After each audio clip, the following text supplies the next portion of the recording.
Good afternoon, good afternoon, good afternoon. Good afternoon. Please be seated. Please be seated. Good afternoon, Baltimore. Congressman, I thought you had them warm, but they got a little low. This is Baltimore. Yes, Justin mixed some kicks on Sunday, but we'll be okay. Good afternoon, Baltimore. Madam Mayor, thank you for that kind introduction, but even more so, thank you for seeing the potential in a young 23-year-old from Park Heights, not only giving me my first opportunity to serve Baltimore, but for investing deeply into me personally. I would not be here today if not for you. And although I know you hate it, I can feel your eyes looking at the back of my head right now, and you hate mushy stuff. I have to say it publicly. Thank you, and I love you. It was only Marvin, yes. Only Marvin stopped you from coming out here to Red Man's Time for some action. I had nothing to do with that. Nothing to do with that. And I'm hoping that no one gave you cheese because you're sitting behind me. But that's a conversation for another day. Thank you all for being here today as we write an important new chapter in Baltimore's history. I want to begin by welcoming all of those who have honored me today by being here. The best governor in these United States of America. We know he had to go to work. Our Governor Wes Moore, our fabulous First Lady, Dawn Moore, the man who gave me the confidence in my voice in the bathroom at the old Memorial Stadium at a Baltimore Stallions game, my forever Congressman, Kweisi Mfume. Thank you, sir, for being here today. Council President Nick Mosby. Thank you, sir, and thank you for your service.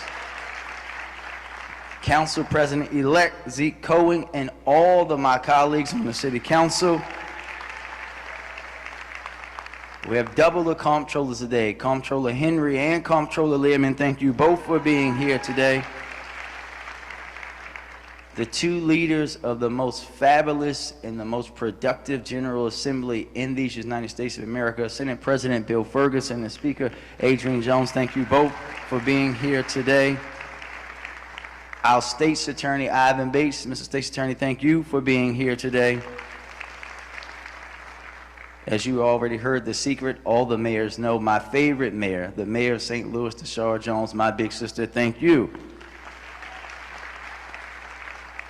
My brother, Wes Bellamy. Wes, you sound like you're a little jealous.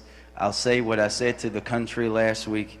If you want to come to a better HBCU, you want to live in a state where you can feel at home and be your authentic Black Wakanda self, come to Maryland. We can get you a job right here at Morgan State. I love VSU, but I love Morgan a little bit more. But of course, my family, my parents, my brothers, all of my aunts, uncles, and cousins, there's way too many of them to name, and of course, my incredible wife, Hannah, and our boys, Saron and Charm.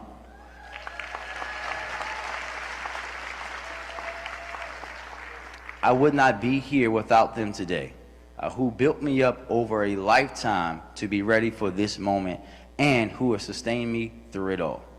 But most importantly, I want to say thank you to all the Baltimoreans that came out today, all of our young people that came out today, community leaders that came out today. As I stand on this stage today, the unique nature of this occasion is not lost on me.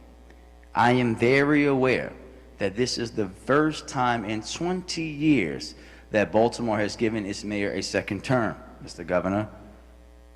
The last time this happened, I was a sophomore at St. Mary's College of Maryland. Jess was a junior, and we were leading student government.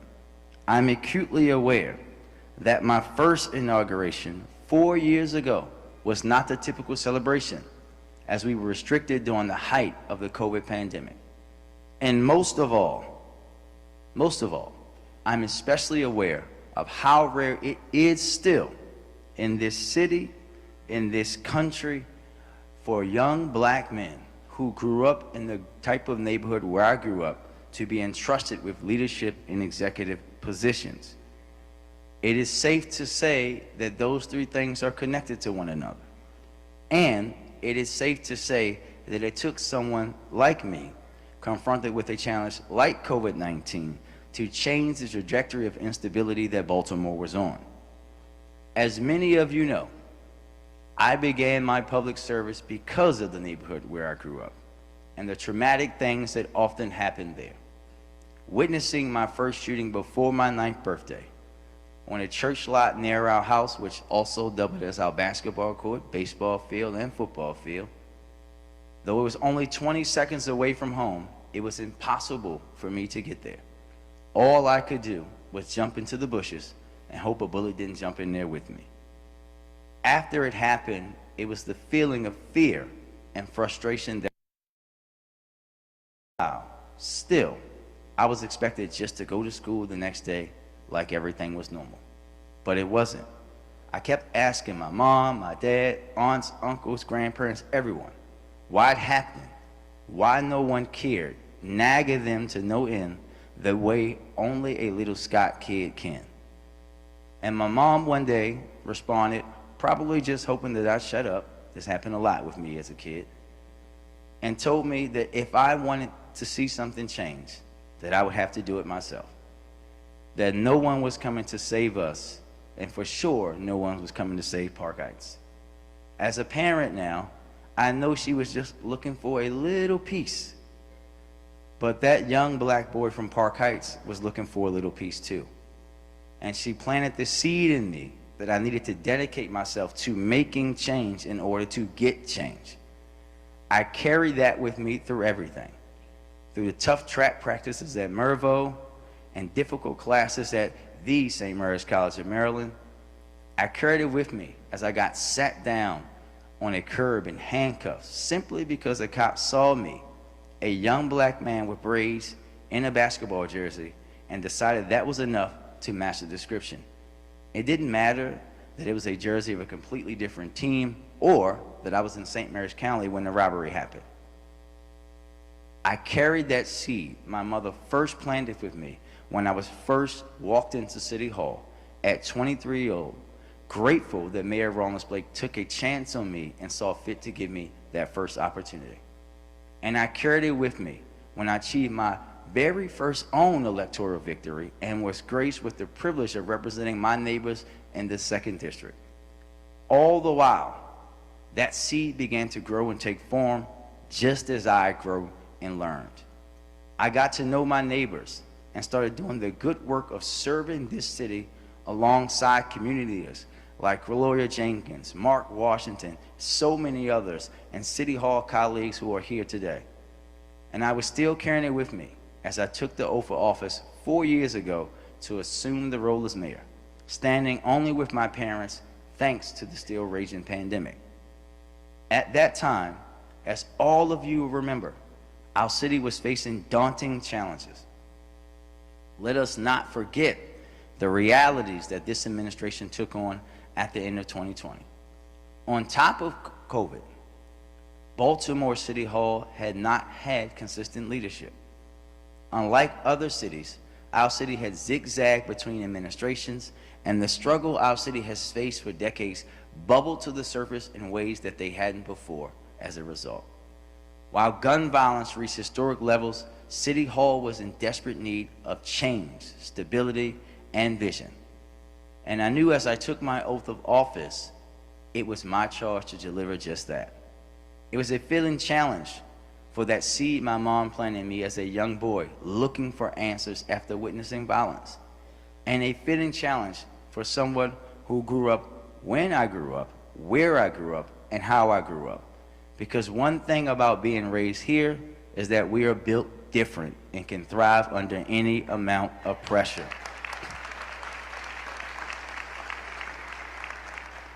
So we got to work. When I first took office, I outlined the 5 pillars of my administration: building public safety, prioritizing youth, clean and healthy communities, equitable neighborhood development, and responsible stewardship of city resources. They remain our guiding light and will continue to structure our priorities moving forward. But we will renew our efforts in each of them and tackle new challenges wherever they arise. I said it throughout my tenure and throughout my re-election campaign that I wanted to be remembered as the mayor that served at the turning point for Baltimore. I want to be remembered as the foundational block for a better city. The challenges that we face do not lend themselves to overnight successes. For decades, there have been promises made to Baltimoreans about quick fixes and short-term solutions, but they have always been hollow. Many of us longtime Baltimoreans know that all too well. I know those I grew up with in Park Heights and countless neighborhoods like it, heard those promises and witnessed them fail firsthand. I don't ever want to be someone who made promises like that. Rather, I want to be someone who charts a course that addresses the root causes of our most complex problems the right way. Not the easy way, not the popular way, but the right way. Because wrong is wrong, no matter how many clicks, likes, or awards it receives. And right is right, no matter how many people don't like it.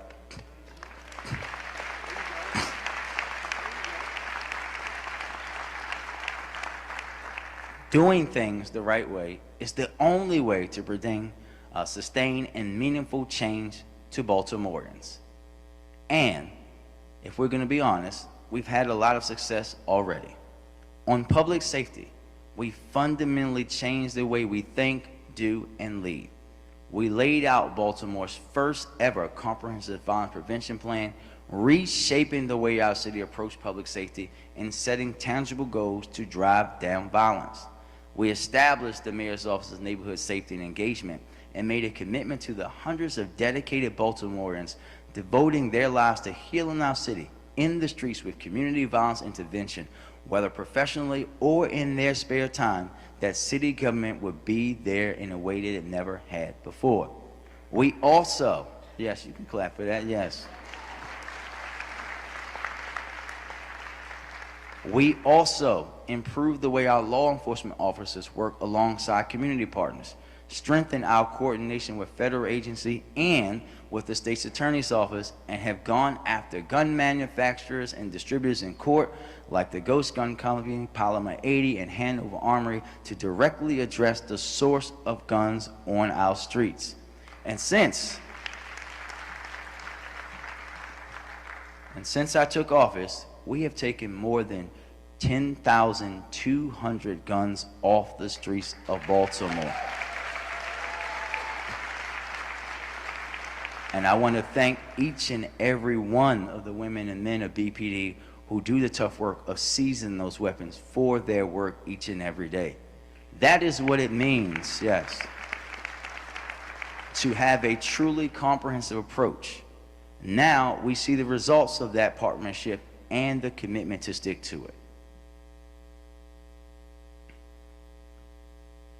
This year in Baltimore, we're seeing a 24% reduction in homicides and a 34% reduction in non-fatal shootings.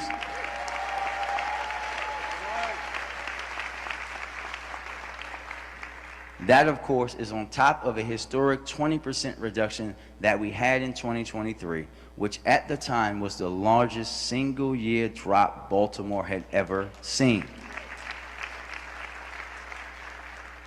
When I introduced my approach to tackling violence in a sustainable way and began working to establish the group violence reduction strategy, I set a public goal of reducing homicides by 15% year over year. The response was predictable: skepticism and disbelief. I knew the challenge, and I knew the risk in communicating such a public goal. But I also knew the importance of letting you, the residents, know where I stood. We missed that benchmark my first year in office and in my second. But in the fall of 2022, the numbers started to drop. And while the year-to-year numbers are encouraging, from this day in 2022 until now, the fact is that we have seen a 40% reduction in homicides, which is nothing short of remarkable.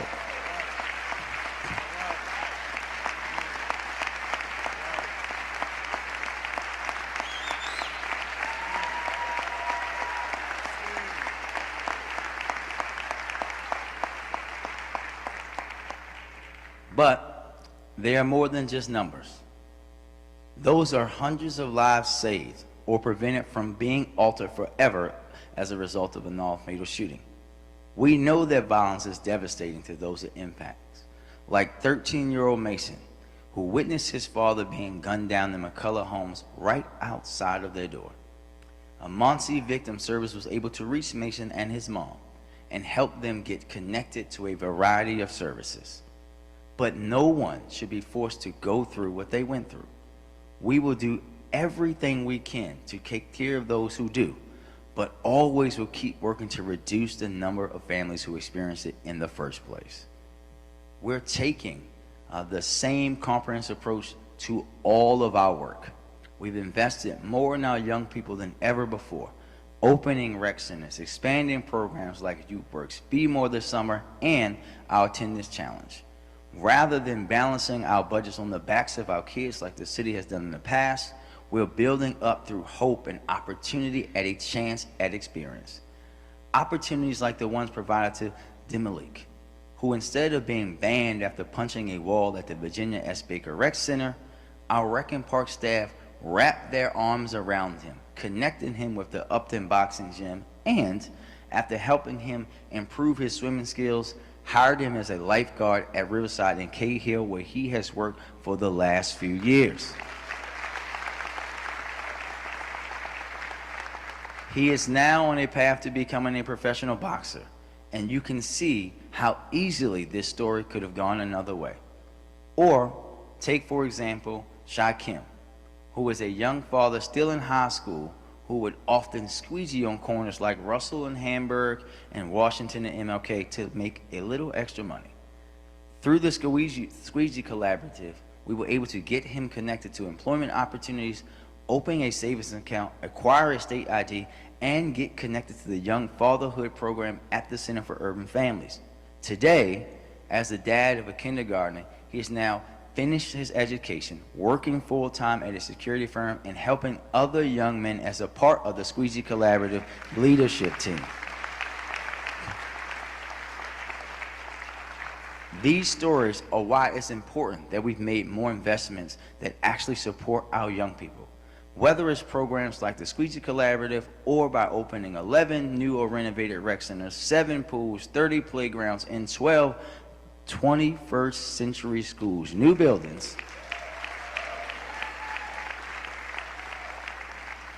Because these investments make a difference in our kids' lives that could change the trajectory of their future and Baltimore's future forever. These aren't short-term solutions. They're long-term ones, and for all of Baltimore. The same goes for our vacant strategy. For years, Baltimore searched for a solution that could solve the crisis of vacants overnight. But deep down, we always knew that tackling the blight that suffocated our city for decades would take a lot longer than that to unravel. This problem wasn't created by any mayor up here that you see, and it was never going to be solved during one mayor's time in office. We knew it would take partnership and planning, long-term perspective, and dedication to see it through. Baltimore has always had the ability, but we needed the vision and the capital to make it happen. That's why the plan we outlined spans 15 years. It centers partnership with faith and business leaders like Build and GBC, our counterparts and Governor Moore and his administration, and all the folks at state government. Our vision seeks to invest an unprecedented $3 billion into our neighborhoods and tackling whole blocks. And I want to pause there for a second, Mr. President, and pause there for a second, and I want to say thank you to the City Council for last night making the last bill that I signed in my first term a TIF to go into neighborhoods across Baltimore to deal with vacant housing. Thank you, Mr. President. Thank you, members of the City Council. And we're going to do that, ensuring that those long-term residents who witness the painful decline of their neighborhoods are the very ones who also get to see the benefit of this new investment. We know that this is one of Baltimore's most difficult problems, which is why our vision is built to withstand the future, long time past my time as mayor. It is that longevity that I think is crucial. And because my passion for Baltimore extends far beyond the life of any one political fight or my own political career. And I hope that it's been clear to every Baltimorean, no matter what part of the city you come from or your political perspective, or if you voted for me, that my administration is fighting to actually solve these problems, no matter how hard the climb or how long it takes. In Baltimore City, by re-electing me and making their voices heard on ballot initiatives, I think residents voted to say that's what they wanted to. In many ways, I think today we mark the closure of the chapter of uncertainty that has plagued our city and close it for good. My re-election was never guaranteed, and I could have just as easily only had one term and been part of the broader story of Baltimore's instability. But instead, Baltimoreans said, no, we are in this fight for the long haul together. And now, together, we are opening a new chapter in Baltimore's history, one focused on growth and our progress. We've laid the groundwork on so many priorities in public safety, our fight to end vacants, modernizing city government to better serve residents, and doing all of these things the right way and a more equitable way than we tried in the past. Now, we must continue to pour into that work even more. We must bring more partners into the fold, even those once skeptical, and redouble our efforts. I often talk about being in the midst of Baltimore's renaissance, and I deeply believe we are poised to move this city in an unprecedented and positive trajectory. But I know that this work does not happen overnight, and it simply does not live and die with my administration or my time in office. That's why I'm calling on every Baltimorean, every resident, every visitor alike to be a part of the renaissance that we are building. The way that we truly move away from the instability is to have each and every one of us take up the mantle of this work of building a better Baltimore. We may be seeing success in many of the metrics that we set out to achieve, but I want to be very clear, the work is far from over. It would be naive of me to think that it will not be harder now than it has in the last 4 years. While Baltimoreans may not have swung towards the right the way so many places in our country did, we are certain to see the impacts of the next presidential administration in Washington. And if we're going to be honest, the only thing certain when it comes to them is uncertainty. And regardless of what is happening on the national stage, we will do everything in our power to keep moving our city forward together. We will continue to work to build generational wealth.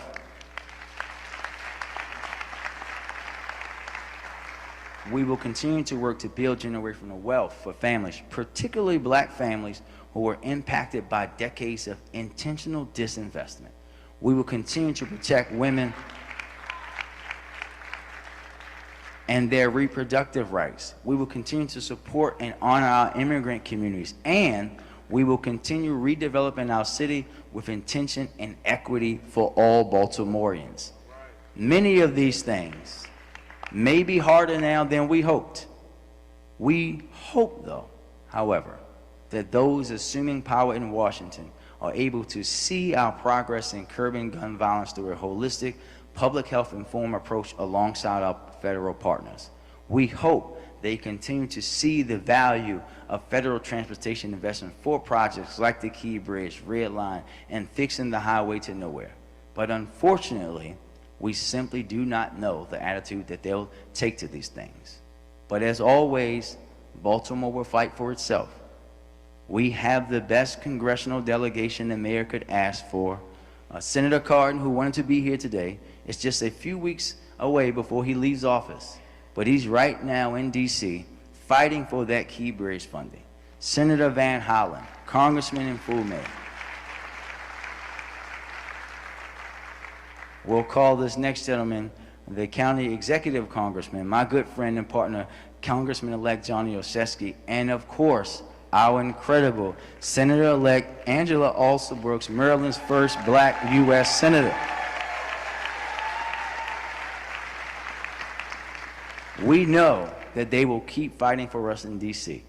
Together, We will keep moving forward no matter what obstacles are presented over the next 4 years, and we will make preparation to ensure this work proceeds even if the federal support disappears. Because throughout Baltimore's history, from the War of 1812 to the fight for civil rights, our city has been at the forefront no matter what major battle has been happening in this country. And to Council President-elect Cohen and all of my partners in the new City Council, we have both the responsibility and the opportunity to define what happens with our city during this era. It will be hard. There will be tough choices to make and bullies that we must stand united against. But I know that we are up to the task. Tenacity and grit and obey is what defines us as a city, and we need it now more than ever. We have the opportunity here to show the world what is possible when neighbors come together to redefine their city and shape its future for the better. That does not mean we forget our history or change who we are, but we will continue to learn from the sins of the past and continue to write a new approach for the future of Baltimore. Our second term will be about driving that work forward. It will be about sending a message to everyone living here and those who will be living here, like Dr. Bellamy, and that Baltimore truly is the greatest city in the world. And we will do all of those things the right way, because that's what the people deserve. They deserve an approach filled with love and respect, not contempt or disinterest. Baltimoreans, the kind who proudly represented their neighborhoods through thick and thin, deserve to be heard above and beyond the county billionaires that think they are entitled to special treatment. Our mission is to grow this city in as many ways as possible. Yes, we want to grow our population and reverse the trend that has drained our city for over 50 years, in particular by growing middle-class black families. Yes, we want to expand economic opportunities in our city. Yes, we want to redevelop downtown projects like Harbor Place and projects around town like Poppleton, Emerson Village, and Park Heights, which have needed redevelopment for a long, long, long time. But we must do all these things in a way that centers and honors the Baltimoreans that actually live here.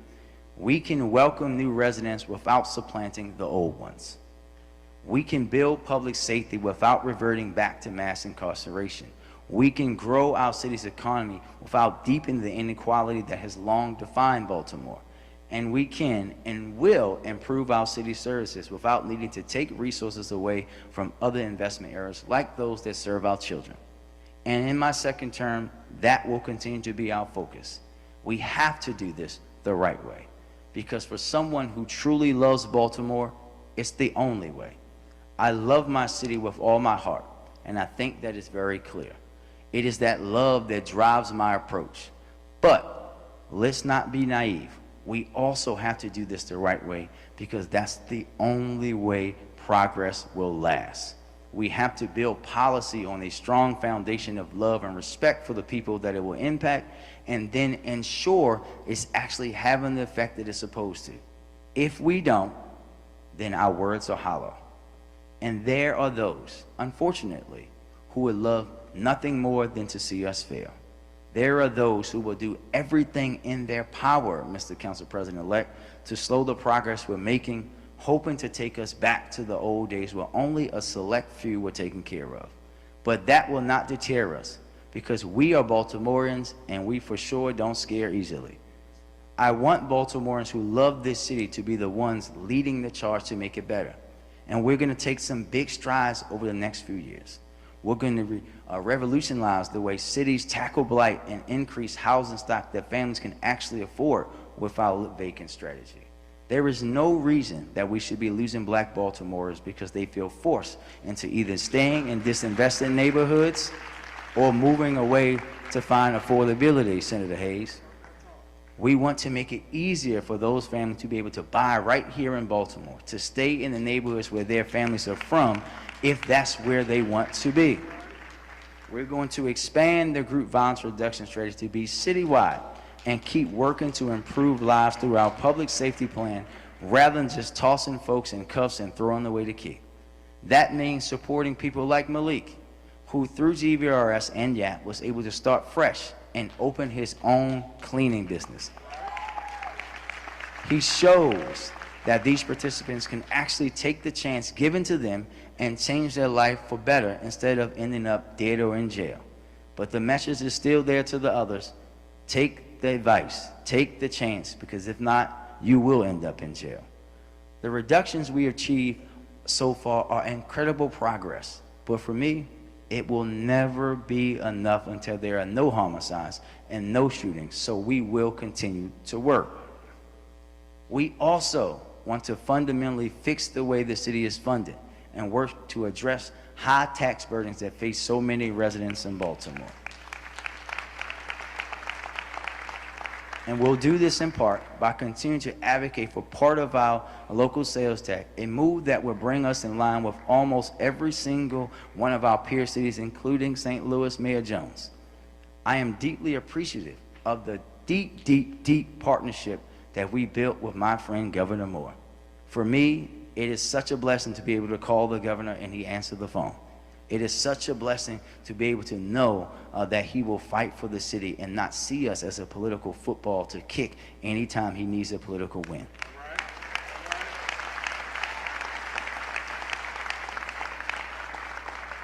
Those first 2 years were rough, y'all, but now we're blessed.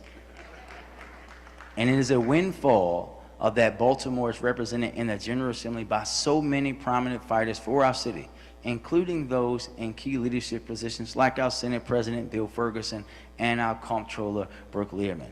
All of us have inherited systems and budgetary realities that were not our own doing, and we are now charged with trying to clear a path forward for the future.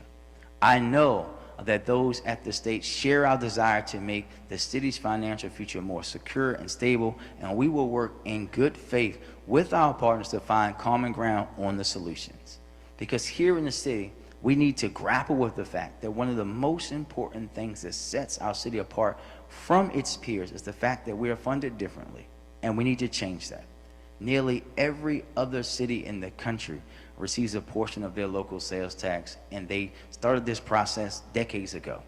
We simply cannot solve the problems of Baltimore and the impact of high property taxes if we have fewer tools at our disposal than our peers around the country.